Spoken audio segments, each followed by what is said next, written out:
नमस्कार, आपका स्वागत है इस नए वीडियो में। इसमें हम बात करेंगे एक बहुत महत्वपूर्ण विषय जिसका नाम है मेंस्ट्रुअल हाइजीन या मासिक धर्म में स्वच्छता। मेरे किसी पेशेंट की रिक्वेस्ट पे मैं ये वीडियो बना रही हूँ। मैं हूँ डॉक्टर रमा गर्ग, मैं गायनिकोलॉजिस्ट हूँ, मैं अजमेर से हूँ। मुझे किसी ने कहा है कि मेंस्ट्रुअल हाइजीन पे थोड़ी सी जानकारी साझा कीजिए। उन्होंने बहुत अच्छे विषय के बारे में पूछा है और मुझे खुशी हो रही है कि मैं इस बारे में आप सबसे बात करना चाहती हूँ। तो सबसे पहले शॉर्ट में मैं बात करूँ कि मासिक धर्म क्या है। इसे समझते हैं कि मासिक धर्म एक नेचुरल प्राकृतिक व्यवस्था है जिसमें बच्चेदानी के अंदर जो एक परत होती है, जिसमें बच्चा अगर आके लगता है तो परत उसका पोषण करती है। अगर प्रेगनेंसी नहीं होती या 18 से लेके 45 ईयर्स तक की महिलाएं जिनको मासिक धर्म रेगुलर आता है, उनकी बच्चेदानी की ये परत 28 से 30 दिन बाद झड़ती है और वो परत ही ब्लड के फॉर्म में बाहर आती है और फिर अगले साइकिल में वो बनती है और फिर झड़ती है। अगर प्रेग्नेंट हो जाते हैं तो वो परत बच्चे को पोषण देती है और उस समय मासिक धर्म नहीं आता है। तो इसलिए मासिक धर्म को हम अगर समझें तो यह स्वाभाविक प्रक्रिया है। ड्यूरेशन है वो 27 से 30-35 दिन का हो सकता है और जो फ्लो है वो 3 से लेकर 7 दिन तक हो सकता है। क्योंकि मेंस्ट्रुअल साइकिल 28 दिन का होता है और रूटीन में एवरेज 5 दिन बहता है, इसलिए वर्ल्ड मेंस्ट्रुअल डे 28 मई को मनाया जाता है। तो ये एक रोचक जानकारी थी जो मैं आपसे साझा करना चाह रही थी। अब जानते हैं हम कि मासिक धर्म में हमें स्वच्छता क्यों ज़रूरी है। अगर हम साफ सफाई नहीं रखेंगे तो हमें संक्रमण हो सकता है, खुजली, जलन, इचिंग, सफ़ेद पानी का प्रवाह, ये सारी चीज़ें हो सकती है। और कोई भी इन्फेक्शन अगर होता है तो मासिक धर्म में प्रभाव बढ़ सकता है और दर्द होगा, चिड़चिड़ापन, गुस्सा, उस परफॉर्मेंस पे असर पड़ेगा। तो इसलिए मासिक धर्म को समझना और स्वस्थता को अपनाना बहुत ज़रूरी है। अगर हम स्वच्छ रहेंगे तो हम स्वस्थ रहेंगे। स्वच्छता के क्या उपाय हैं? पहला, साफ रहें, जननांगों को साफ करें, हर बार पानी से धोएं जब भी आप टॉयलेट जाते हैं, और साबुन का इस्तेमाल ज़्यादा नहीं करें क्योंकि साबुन का इस्तेमाल करने से जो नॉर्मल वेजाइनल फ्लोरा है, जो नॉर्मल बैक्टीरिया वेजाइना में रहते हैं और हमें इन्फेक्शन से बचाते हैं, वो बार बार साबुन से धोने से नष्ट हो जाते हैं। इसलिए जब भी आप टॉयलेट जाएं पानी से आप साफ करें और सही सैनिटरी उत्पाद चुनें। जहाँ तक हो सके मेंस्ट्रुअल कप का चुनाव करें। ये एक नई डिवाइस है। जनरली हम लोग पैड्स यूज़ करते हैं, कुछ लोग टैम्पून्स भी यूज़ करते हैं, पर पैड्स और टैम्पून्स जितना नॉन बायोडिग्रेडेबल कूड़ा इकट्ठा कर रहे हैं, 12 बिलियन टन कचरा इस तरह का इकट्ठा हो रहा है हर साल। तो अगर हम स्वस्थ रखने के साथ साथ पर्यावरण को भी स्वस्थ बनाना चाहते हैं तो हमें मेंस्ट्रुअल कप अपनाना चाहिए। और मेंस्ट्रुअल कप को लगाने का बहुत आसान तरीका है। वो रबर का या सिलिकॉन का बना होता है, तो उसको थोड़ा सा सी की शेप में मोड़ें। उसको जैसे ही सी की शेप में मोड़ते हैं वो छोटा हो जाता है और उसको आरामदायक स्थिति में बैठकर धीरे से आप वजाइना में इंसर्ट करें और वो वजाइना में फिट हो जाता है, एक्सपैंड हो जाता है। और वो 8 से 10 घंटे 12 घंटे तक उसमें ब्लड इकट्ठा हो सकता है। और जैसे ही ब्लड इकट्ठा हो जाए, आपको लगे, तो आप उसको 10 से 12 घंटे में निकाल कर उस ब्लड को टॉयलेट में फ्लश कर दीजिए। कप को धोकर पुनः इस्तेमाल कर दीजिए। एक कप 5 से 10 साल तक आप यूज़ कर सकते हैं। उसमें जो ब्लड इकट्ठा होता है वो 8 से 10 घंटे में आपको बदलना पड़ता है और जब बदल रहे हैं आप उसको तो पुनः एक बार धोकर इस्तेमाल करें। और जब मासिक धर्म समाप्त हो जाता है तो उसको गुनगुने पानी से धोकर 5 से 10 मिनट बॉईल करके ब्रीदेबल कंटेनर में या हवादार कंटेनर में बंद करके सुरक्षित स्थान पर रख दें।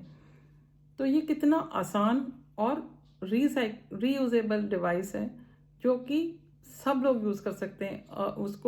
उसमें अलग अलग साइजेस आते हैं, स्मॉल, मीडियम, लार्ज।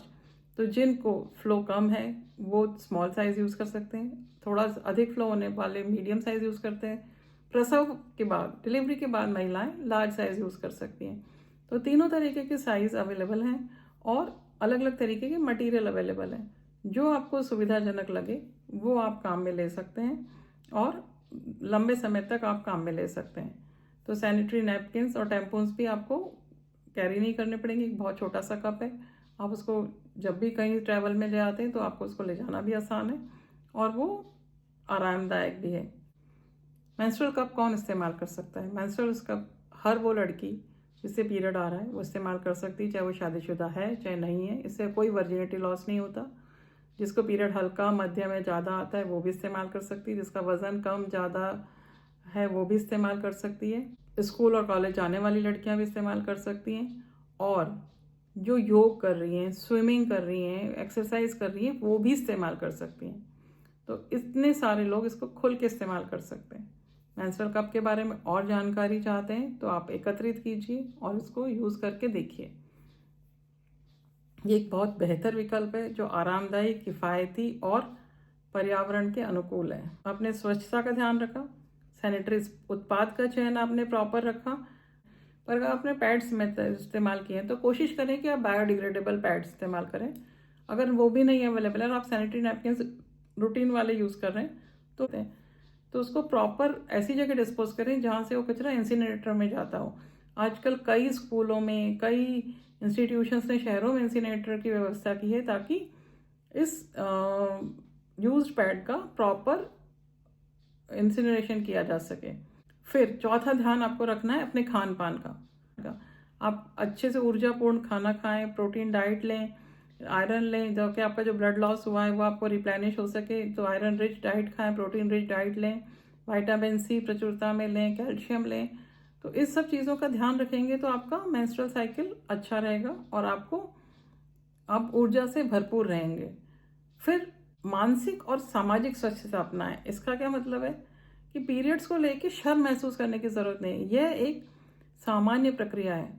उन लड़कियों से, जो लड़कियां मेरे पास आती हैं या जो ऐसे किसी न किसी बीमारी से ग्रसित हैं जिनको पीरियड नहीं आते, उनसे जब मैं बात करती हूँ तो मुझे लगता है कि वो लड़कियां जो पीरियड के लिए परेशान होती हैं, फिर क्यों आ गए, क्या नहीं हुआ, उनको इनका दफ्तर देखना चाहिए कि जो नहीं आने से और ऐसी बीमारियां, ऐसे डिसऑर्डर लेके पैदा हुए हैं जो कि ठीक भी नहीं किए जा सकते।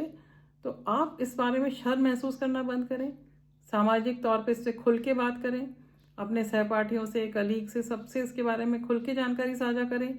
उस समय होने वाले आपके हार्मोनल बदलाव, आपके शारीरिक बदलाव और आपकी वर्क एफिशिएंसी में अगर थोड़ी कमी भी आती है और आपके सहपाठी, सहकर्मी अगर इस बारे में समझदार होंगे तो वो आपको सहयोग करेंगे।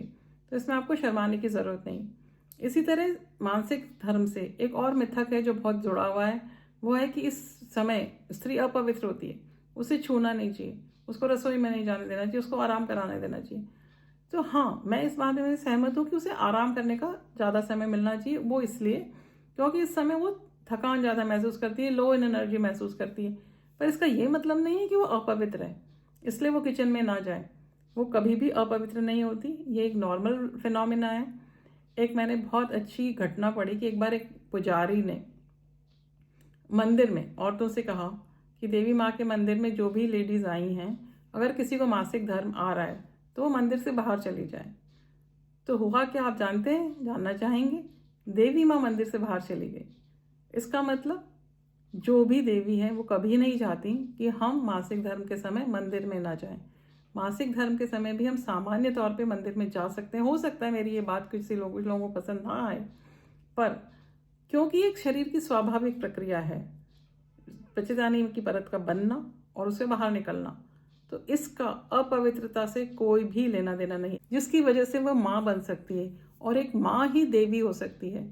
तो इसलिए mother is next to God और mother energy is equal to God is energy. तो आप देखिए, आपके विचारों में थोड़ा सा परिवर्तन आपको खुशी देगा, स्वच्छता देगा, स्वास्थ्य देगा। और इसी तरह की और जानकारी अगर आपको चाहिए तो आप मुझे मैसेज कीजिए और मैं आपके साथ जानकारी साझा करूंगी। किसी भी और विषय पे आप बात करना चाहें तो मुझे मैसेज कर दीजिए। अगर आपको पसंद आया तो लाइक, सब्सक्राइब, शेयर कर दीजिए और मुझे मैसेज कर दीजिए। आप किसी और बारे में कोई जानकारी चाहते हैं तो मिलेंगे हम नेक्स्ट वीडियो में। धन्यवाद।